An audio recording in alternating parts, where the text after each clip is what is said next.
Can you stop talking like you're 50? You're so weird, for God's sake. You are not a philosopher. If you keep speaking like that, you're gonna sound like my granddad, and he's dead. Ooh, did that wake you up? Imagine how that would have felt if you received such a comment from someone in your family, a relative perhaps, or in my case, one of your closest friends. Whew, what an awakening for me. Surprisingly, however, the term weird is not one that I'm completely foreign to. Contest chair, fellow Toastmasters, and guests, have you ever felt out of place? Like something's a little off in the noggin? That you're somehow different from what people call normal? I certainly have. Because just like what that friend said, I've been called weird all throughout my life. But I argue that from the stories that I'm about to tell you, you might just be a little weird too. Flashback all the way to a tiny version of me, bowl cut, name tag suit the wrong way, and very naive. I was in a Chinese primary school, ladies and gentlemen. And being in a Chinese medium school meant that everyone around me spoke Mandarin fluently. I was not in my element. And I found myself surrounded by people who spoke the language 10 times better than I ever could. When teachers asked me questions in Mandarin, I would instinctively reply in English. Unsurprisingly, the label of weird came by quite quickly, as I was ostracized by my peers and portrayed as that wannabe foreigner who only spoke English. Sounding like a foreigner didn't help my cause either, as I was heavily influenced by the shows and cartoons that I grew up with. For instance, have you heard of a yellow sponge that sounds a little like, yeah, I sounded like that. Yeah, I sounded like that. Because, well, no one told me that one, I was not supposed to sound as animated as that, and two, I was not supposed to reply in English. Surprisingly, I managed to graduate from that school with good results, albeit I was the first one out the door on graduation day. But as you can see, the younger me was feared for not behaving like everyone else. And maybe you are weird like that too. Progressing into high school, my interests took an even weirder turn. Ladies and gentlemen, I went to an all-boys school this time. Boys in the audience, which one of you likes sports? Raise your virtual hand. See, there's one. As most people know, boys are stereotypically, sporty, muscular, and sometimes relatively rough too.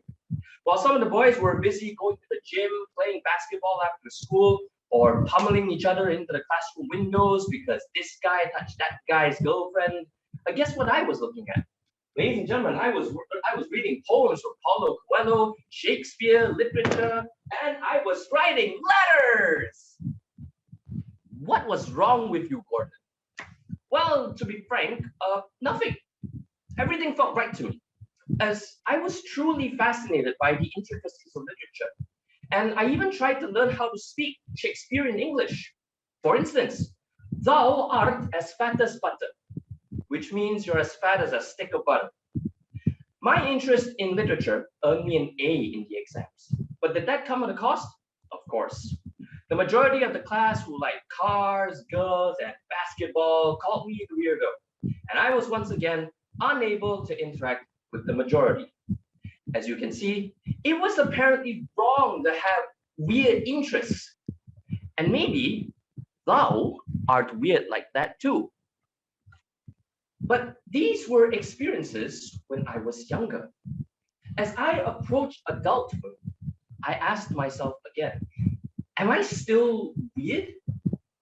Well, university had the answer. Now, university touts itself as the place for you to explore and discover your passions and interests. And that's exactly what I did.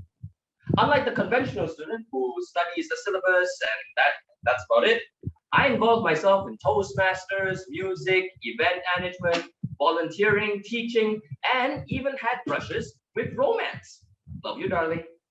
My adventures even saw me getting called out in class once, with a certain popular student saying that my antics creeped him out. My reaction was two words. Who cares? I was having way too much fun being everywhere at once and meeting so many different people with different opinions and backgrounds. Did they think I was weird? No, those interactions were stimulating. They were fun. Something else that I noticed about these opinions was that they were all different. But despite differing from the norm, they were not always countered. Rather, new theories and discussions were sparked, fueled by pure curiosity. It was here that I learned that being weird or having a different opinion towards things was not a sin and was actually the unique portrayal of how a person's mind works. In this space, I was not as odd as I thought I was. I wasn't behaving oddly. I wasn't liking weird things. I wasn't stupid. I wasn't wrong. I wasn't weird. And guess what? Neither are any of you. Ladies and gentlemen, in the old days, weird meant having the power to control fate. And from this, we learned that being weird is being you, the most authentic version of you.